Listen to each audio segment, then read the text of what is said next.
was, according to quarterly theory, we were opening up in a distribution quarter.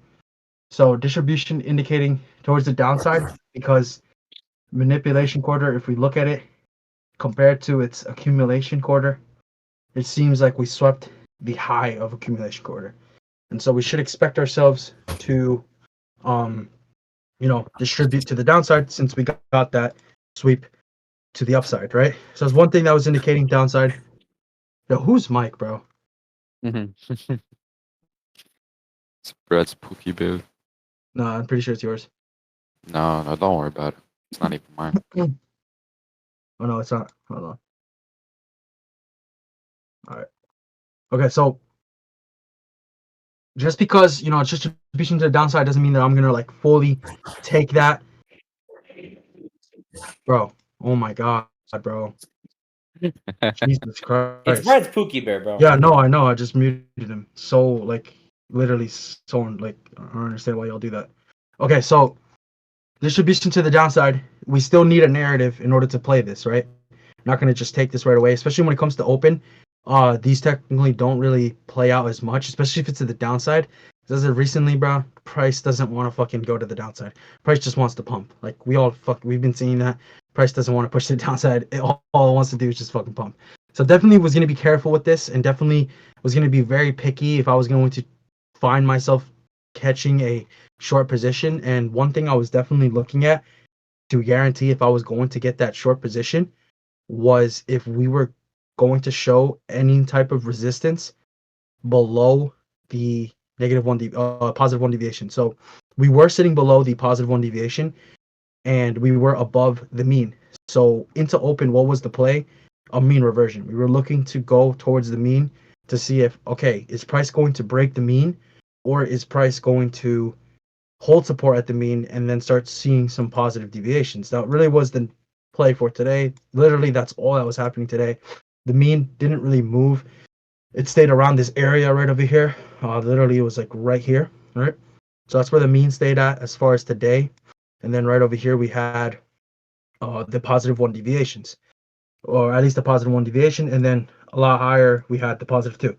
And so all I really need to see for open was, price showing a clear sign of resistance below its positive one. So typically what I like to do into open is most of the times that we open up, we get an impulsive move to the downside. Unless we got like straight up face ripping selling off open, I wasn't going to look to take a short entry unless there was confirmed weakness. And the confirmed weakness happens when you see the buyers try to hit it. Okay, we let that impulsive move happen. And if there's an area where we just cannot break, we can now confirm that weakness, right? It's either going to be that or it just dumps right away off open. So if it did just dump right away off open, the only time I would see myself actually fully chasing it is if we get a actual straight up vector cross. And a vector cross is not just it goes down to vector and it breaks below. A vector cross, a full like real vector cross, is if the candle closes below it and then the next candle starts to show heavy resistance below it. Okay, so anything that is not that is just going to be a green red green, which indicates a buy signal. Hold on, let me change this up real quick. Okay, so since now that we know that, now I know what I'm waiting for. If I'm gonna get in shorts right away, it's gonna be only off of a vector cross. Other than that, I'm just gonna have to just wait and let buyers and sellers fight it off. And that's exactly what was happening into open. We had this imbalance right here that we were holding support off of, and literally right above price was another imbalance that it was showing resistance at. And so all we were kind of just seeing is, okay, which side this price want to break out of. We were also aware that we had news coming in at 10 o'clock. So we did have a news candle that we had to be aware of.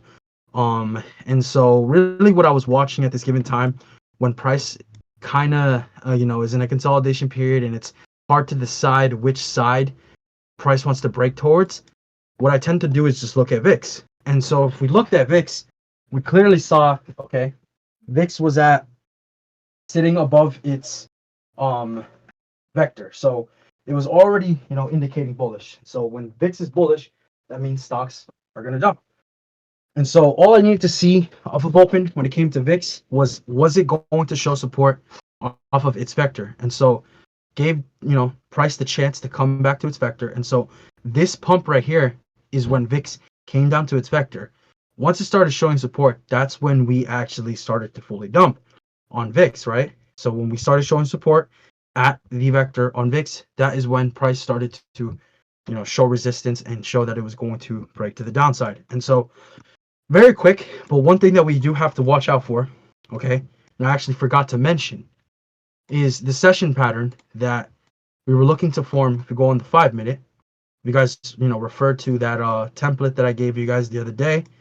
The session pattern that we were looking to form was a search and destroy. So search and destroy means that either side can get swept. We would go for one side, sweep that side, and then end up shooting for the other side. So since I saw that, okay, we can form a search and destroy, and the first move we got was a downside move, I was going to be very, very careful with price after it's swept either these lows or even any lows like, even like up to down here or these lows right over here, right? So very careful with price, understanding that, okay, we definitely need to see crazy displacement if we're going to head any lower. But more importantly, as you can see, the level that I ended up giving, which was like the main thing that we were watching, I gave this level in pre-market 17,263. Okay, got this from the daily chart. Go look how I got it. All right, so what I did was, same technique that I always use with getting daily levels. Came down to here, and I saw that previous. So this is this candle from today. Okay, so this is like, as you can see the bottom. And so previously, what did we have? Oh wait, no, sorry. This is today's candle, and then this is now starting tomorrow's candle. So what I did here was, at the given time where price is at, it's like literally like you can clearly see it's in the middle of a bullish imbalance, and we had this candle that we formed from the previous day, right?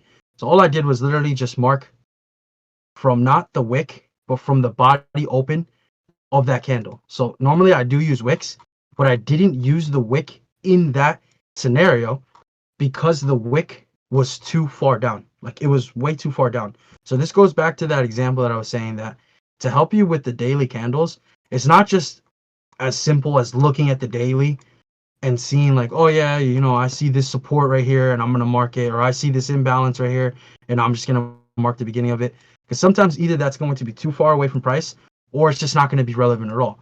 So to help you with deciding, like where's best to fit the level is, looking on the daily, but then also going back to, the pre-market data and seeing if it correlates with any pre-market data. As you can see, this does. All right. At the moment, this was the pre-market low, coincidentally also a daily level. So now we know, okay, boom, that is pretty much should be a good level. And then for extra confirmation, what I also do is I look at the fractal and I see if there are anything in this area, right? Is there anything on the fractal, like neural levels or anything that I can get, from the fractal that is giving me extra confirmation that this level can be a good level? Because like I said earlier, if you don't do that, then at the end of the day, it's just a random ass level that you get from a bar chart, which is not going to be high probable. So you want to make sure that you are, combining as many confluences to make sure that the one level that you're looking for is definitely going to be like a high confidence one, right? And so that's exactly what I was, looking into open. All right, if we were going to get, that unexpected just face ripping dump, then sellers don't have complete control unless we displace below this level. So now that we know that, and that we're looking for a search and destroy, every single dip we are going to be careful. Every single dip we need that hesitation immediately, and we need everything that is resistance to respect itself immediately. So that means every single imbalance that we make that's bearish, every single zone that we make that's bearish needs to get respected immediately. If not, it's going to cause a dip buy. And so early on, we bounce into our first imbalance, right? We end up filling this one, which we hesitated off of, which was expected because we did bounce previously off of this one, right over here, and then right over here. So off the third test, we should have expected that imbalance to get filled. We fill the imbalance, and as soon as we fill the imbalance, we go for the other one, where we end off bouncing, right? Pretty clear there. I think so, right? We get that news candle. It looks like it's going to give us that momentum, and then we get like a crazy aggressive wick. At that given point, it's pretty clear that buyers are going to take it. How do you, get this consolidation? It looks like we're going to break out. Price really goes super fast, and then somehow, like it really looks like we're going to dump, and then somehow buyers prop it up. At that given time, it is the most clear dip buy of all time, and all you have to do is literally just wait for a vector cross. And so once it gets back above that vector, now guaranteed that price is going to see itself test at least bearish retracements. So now we can take it to at least the bearish retracements, right? So what we do at this time is we see this low here, we mark this high, and boom, right there. So obviously we want to see us showing support or just break through the golden zone as the first area of resistance. So we do that exactly, right? We break through it, but we don't forget about the end of the retracement, right? If we start to see any type of hesitation, that is where you then manage your position. Great. As you can see, that was a perfect area where we managed the position, right? Beautiful. You could have, if you're really quick with it, flip position. And so if you're going to, take an entry off of a retracement or take an entry off of, really anything, I always say that there's like three things that I like to wait. One, the reaction off of the area that you are watching. Two, you got to wait for the opposing area to hit it. So technically what we call a rule of two. If you ever hear us in the calls talking about rule of two, always very important to let the rule of two play out, because this will give you extra confirmation. Because if the side that you're trying to play still hits it after giving price the chance of playing out the rule of two, then you know for sure price is going to push lower, okay? Because understanding that price moves externally, internally, externally, now we see, okay, we just gave price the chance to give its rule of two. We see that price doesn't have intention of giving us a bigger external move. So now it is time to move internally, right? So that's how we play it. Pretty simple there. Nice scalp. And then it's the same thing. Now that we just got this impulsive move to the upside, what do we have to do?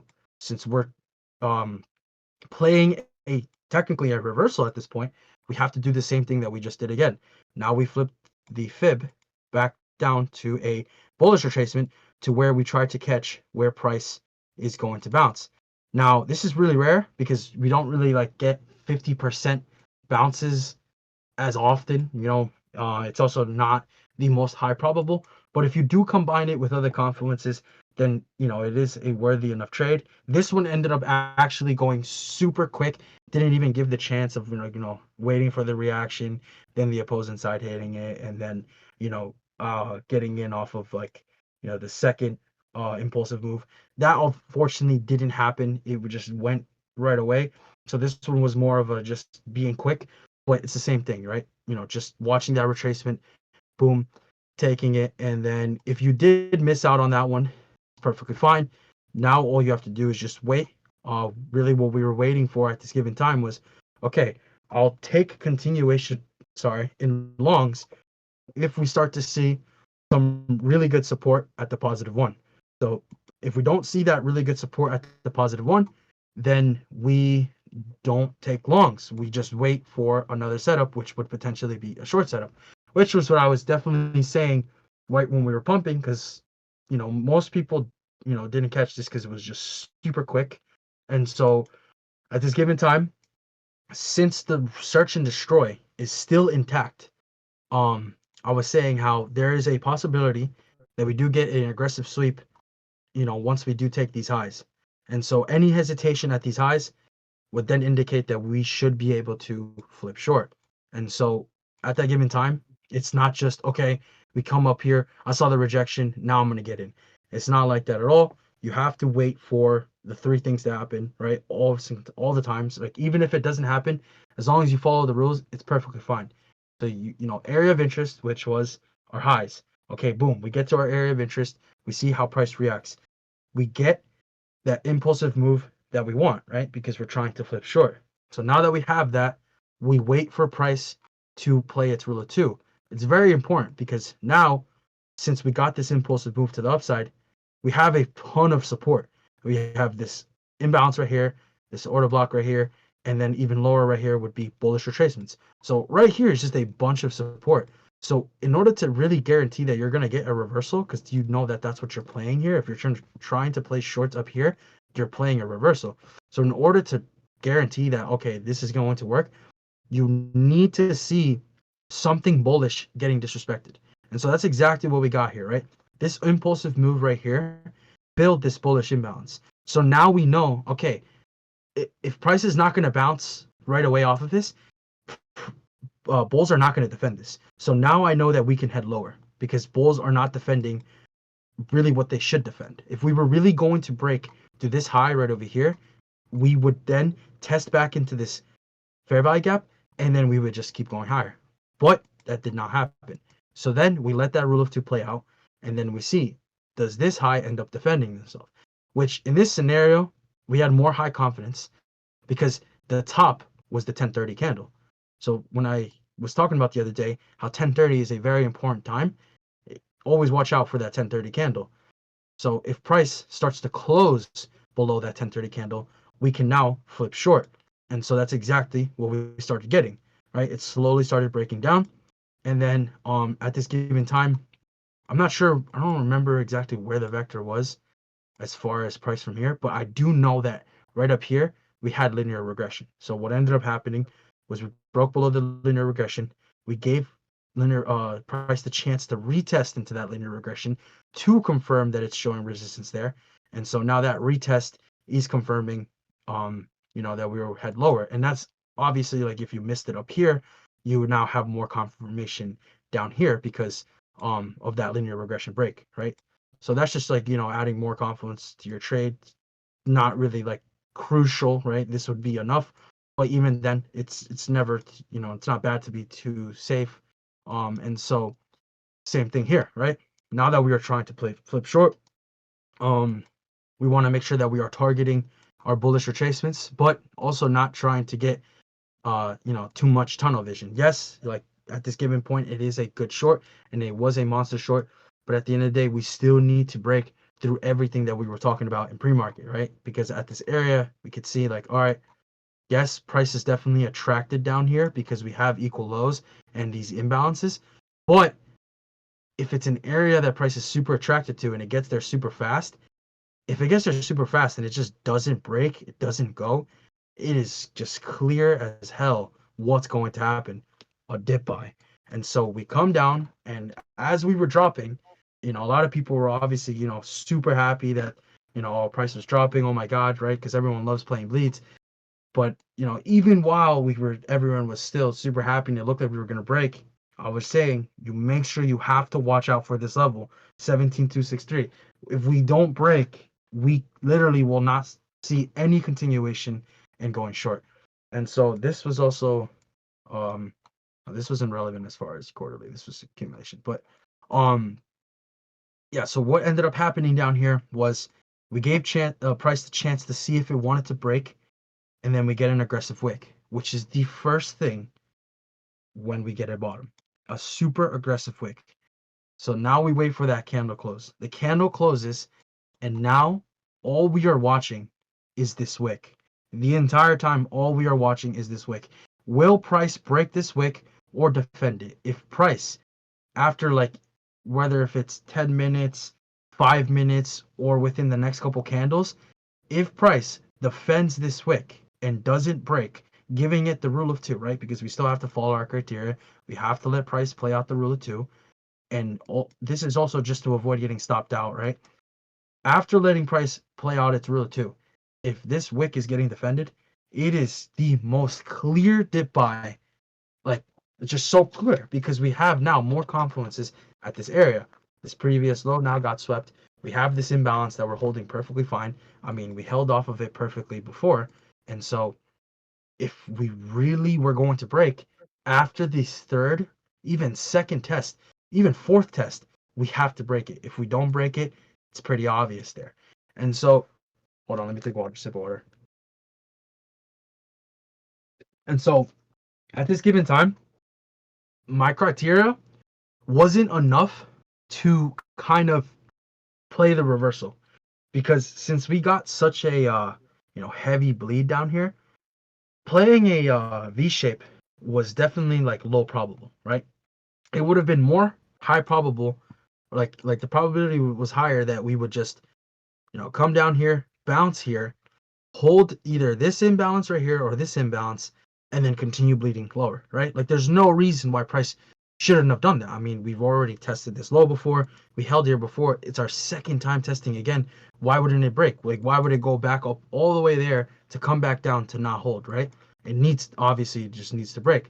But price just simply doesn't. And so at this given time, even if okay, this low is getting held and I know that this is gonna be like the bottom because price is just not breaking it, you still need at the end of the day certain things to happen in order to play the reversal, to play it safe. And this is only to avoid getting stopped out, because when a trend is early, like when a trend is forming and you're early into the trend, you are going to get stopped out. Price is going to try everything possible to stop you out. Obviously, yes, you can bottom tick this, right? You can get in at the bottom, and if you have like a nice respectable 15-point stop loss, you're not getting stopped out. But if you're, trying to like have a loose stop loss and, get in at like not the best times, you're gonna get stopped out. Like if you're gonna like, see this hold and then you get in like around here, well, good luck. Price is gonna stop you out. And so that's why I always, wait for certain things. And so another thing that I always like to say that I like to wait for before, playing a reversal is waiting for some type of structure to get broken. And so in this instance right here, price does give us structure lower, right? Because we end up getting this intermediate low right here. And so now that price formed structure lower, all we have to wait for is for price to then break that structure. And then after price breaking that structure, if we see us still defending, like everything that we need to defend as far as buyers, and in this instance, it was retracement, right? If we go form the fib right here to the top of that move that broke structure, we could see we came back down perfectly into golden zone to where we held it very nicely. But I really, wasn't watching this at the time. What I was mainly watching for, which is like my main confirmation, because uh, you know, with this move right here, it looked like we got a market structure shift, right? Because we came up here and it was higher than this high right here. So what I was just waiting for to really like make sure that I was gonna get that full on break was sitting right over here was the mean. And so what I wanted to see was us break above the mean and start showing support off of it. And so yes, it was a little later to the move, but at the end of the day, it's still more confirmation. So it's either you'll get in earlier with less confirmation or you'll wait a little later with more confirmation. At the end of the day, it's worth taking the trade that has no drawdown, right? And so yes, this one early on still, has no drawdown, but for some people, this move right here would literally like make them want to get out, which, I mean, typically me, I wouldn't, especially since it clearly held this imbalance. But some people, they just cannot end up holding to that. And so waiting for more confirmation there would literally be enough for you to know, okay, I got to hold this. We held support at the mean. We should see us get to at least our positive deviations. Right here, we smashed through the positive deviation, the first one. So now we should get to at least the second one, which we ended up falling short at. But still, you could have had that as your target to know that, okay, we're targeting price higher. Yeah, JP, literally shut the fuck up. Yeah, that's what I fucking thought. So yeah, um, so it's the same thing. We're playing a reversal, so now we have to make sure that we are targeting the bearish retracements, which we ended off just shredding right through, and then that's where I ended off the day. Once we saw that, okay, we shred to the retracements, we ended up breaking through that other high. At that point, I was just looking for that positive 2 deviation, which I said we fell short from. So in order for me to like manage my position. Obviously, like I'm not gonna get out on the first impulsive move that's going against me. I'm gonna wait for the rule of two to play out. If I see that rule of two is defending itself, then I'll fully get out. And then that's when I ended up just ended the day. I'm not gonna talk about the rest of the day because I didn't trade it, and it's also just bullshit. Like there's nothing really special here. What was special was open. This was just perfect price action. Really good moves. Obviously, it started off really shitty, but the pumps were worth playing. And finally, we did get a short that was worth playing because as of recently, these shorts have just been shit, not worth playing. And it's just been only longs that have been fun. But at least we finally did get a nice, fun short to play. So there's that. But yeah, as you guys can see, a good example today of whenever we form a bottom, it's a whole process. Like bottoming is a whole process. Us forming a top, it's a whole process. We get that first, wick, or even most of the times it's a wick. And then all you got to do is just wait to see is price going to defend that wick. Normally, I like to give it, like a couple minutes, not just jump right into it right away. Because I understand that price is going to do everything possible to try to stop me out, and so I want to protect myself as much as possible. Unless I'm gonna have a super loose type, a super loose stop loss, I'm going to just get in on a retracement or a retest instead of just trying to get in on the early entry.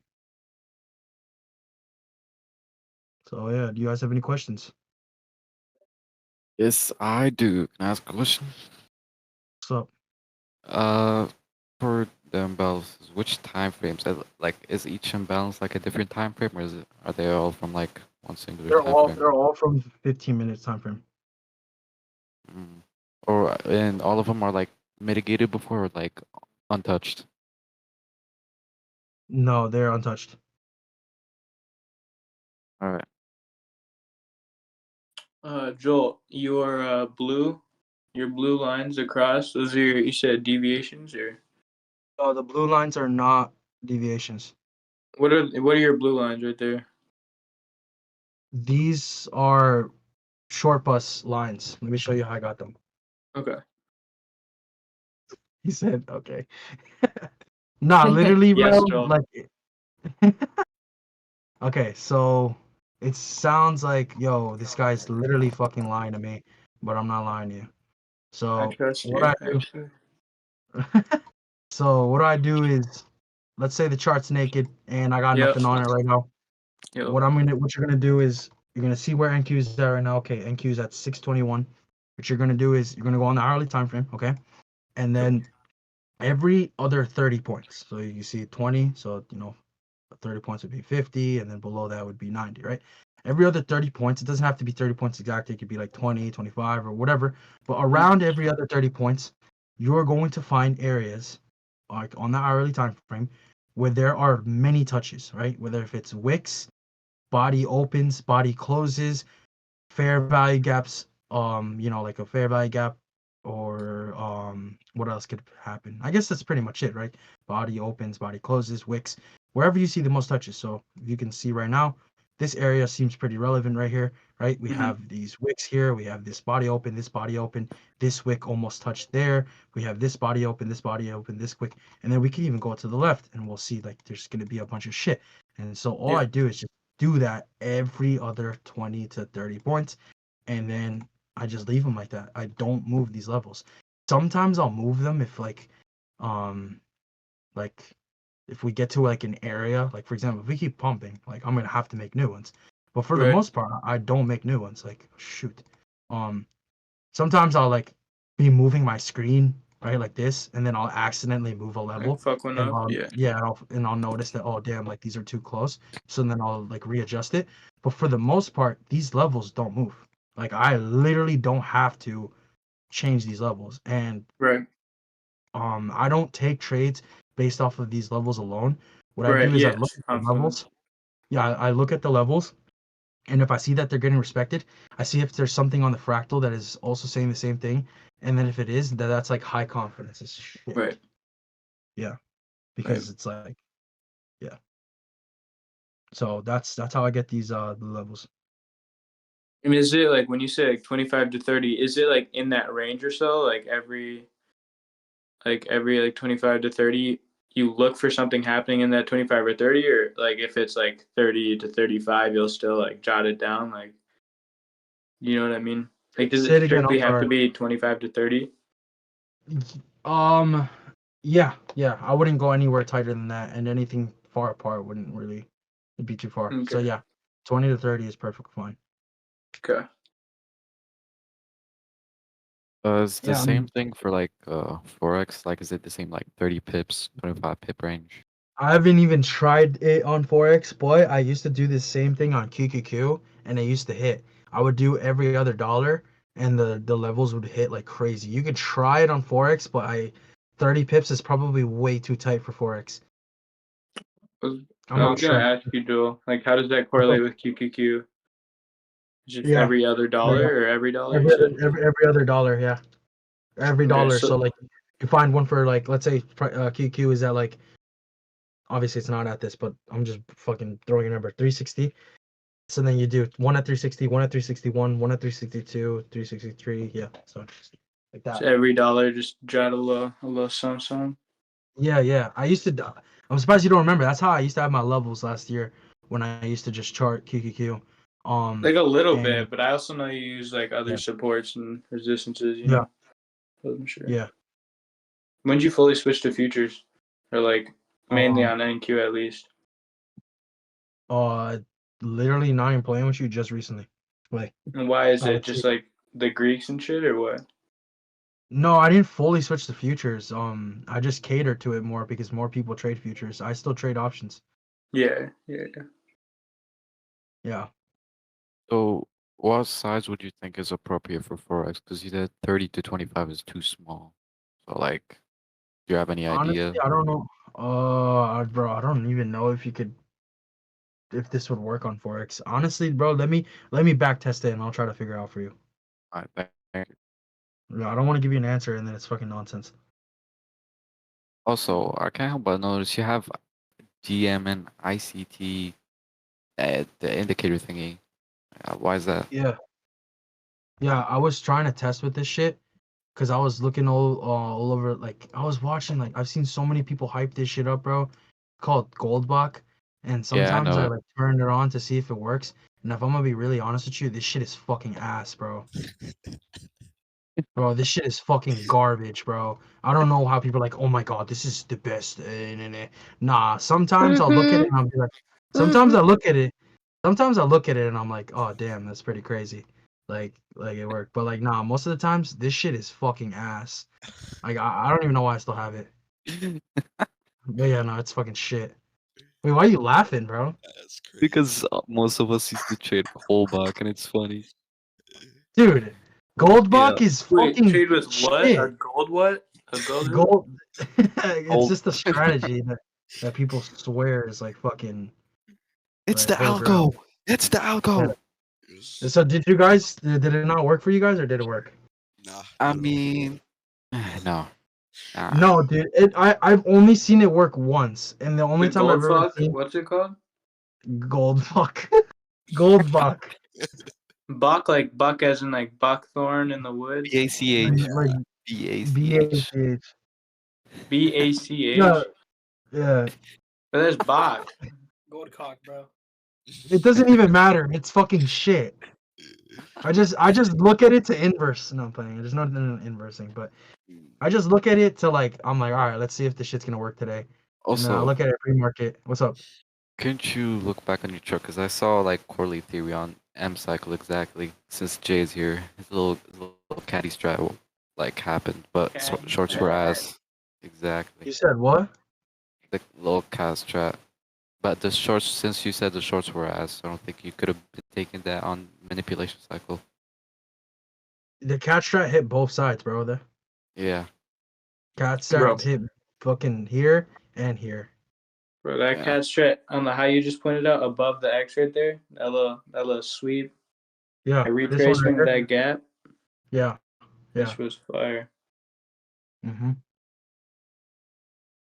No, yeah, it was good. Yeah, bro. Fucking Goldbach, man. That shit is ass. You gotta pay like what, $60 to learn how to use it? Not even. Nah, They it just was- get the book. I Yeah, guess. How much is the book? it was Uh, leaked. Yeah, it was leaked. Like $300, right? I think. Yeah. No, I'm telling you, bro. I've only seen. Yeah, yeah. End the recording, Dino, because someone's gonna like listen to this and be like, bro. Now, yeah. So, the only time I've ever seen it work ever in my entire life was one time I saw that like it said MB, so that meant it was gonna form a mitigation block, and then it actually dumped. But then Price did the classic Miniminol and then just fucking came back up and fucking. Also, Yo, one why thing- do I hear what? myself? One thing. What the fuck is a rule of two? Oh, I was just gonna ask if you cover that. Yeah, rule of two. Explain it Yeah. real quick. All right, rule of two is really good for managing your position and also for knowing when to play a reversal. So basically, what the rule of two is that most people, what happens is that like they're in a trade, okay, price will go for a pullback, and then they just sell it on the pullback instead of letting the rule of two play out, which basically means that price like gives you two chances to sell, either like the top or it's gonna come back around the top and then give you another opportunity to sell. And basically the rule of two is telling you don't be a fucking idiot and sell at the bottom. Wait for the rule of two. But then it's also the same thing. Don't be a freaking idiot and get in right away off of the first impulsive move. Wait for the rule of two to confirm that price actually wants to fully flip short, right? So that's what the rule of two is, basically just knowing that, okay, okay, yes, we just, had this impulsive move and now we look like we're gonna get a pullback, but price doesn't just fucking drop immediately unless you're so unlucky you got absolutely, just railed. Very rare, right? But sometimes, we'll see like a freaking the sweep and then it just goes and it leaves you, but that's really rare. Like it doesn't really happen. And so in most case scenarios, you have the rule of two to rely on, right? You don't just sell at the bottom because typically this works more for options, right? Like even in futures, right? If you're up here, let's say you're up $1,000, now down here you're up $500. Why would you sell it down here at $500? Wait for the rule of two to play out to then now you could secure a little more profit and sell it around here at like $800 compared to selling down at 500. Just waiting for that rule of two to play out because that's just understanding that that's how price plays out. It doesn't just fully move internally one direction. Like no, it has to go internal or external, internal, external, internal. Like it has to move like that. That's how price moves. So that's what rule of two is. Why do I hear myself, bro?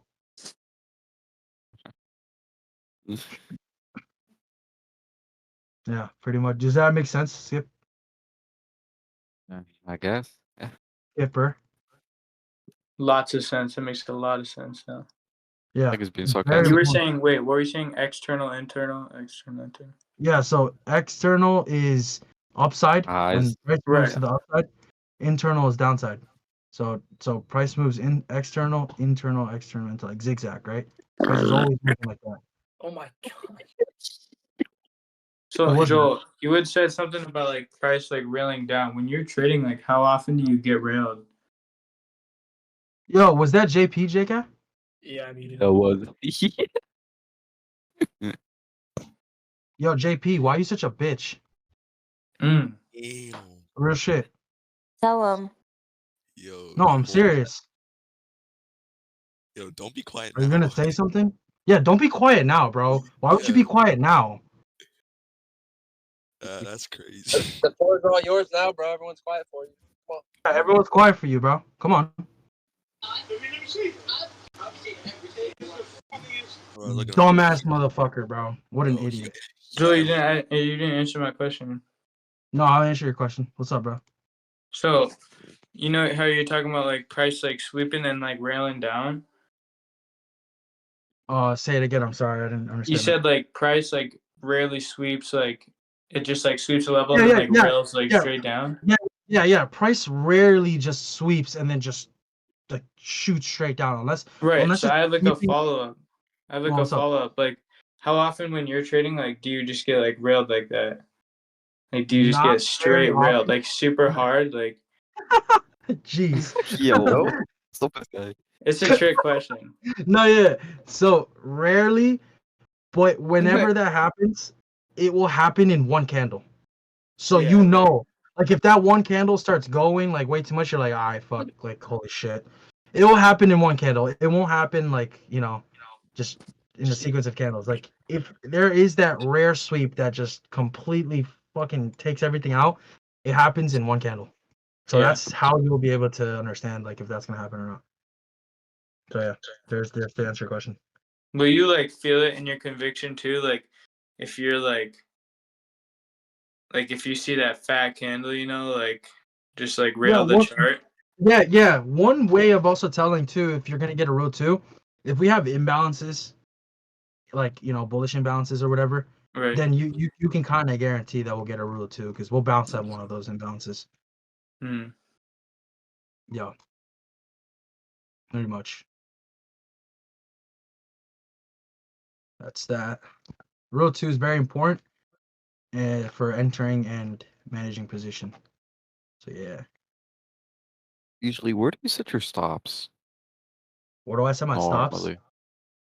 When it comes to NQ, I set my stops 15-point stop loss. I don't put it based off of like something on the chart. I do it based off of 15 points. Where does that correlate? Like on the dollar? Like would that be like 15 cents or what? For Qs? Yeah. When it comes to options, bro, at that point it's 30% stop loss. So Okay. Yeah. cut it at 30%. But when it comes to with futures, it's 15 points.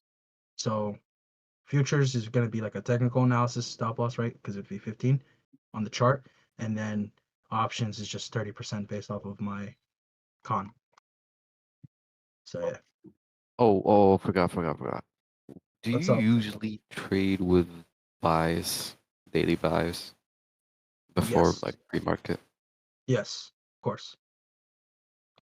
Hell yeah. How do you do it like with fractal or Okay, so levels? literally so many different ways. One, I go on the daily time frame,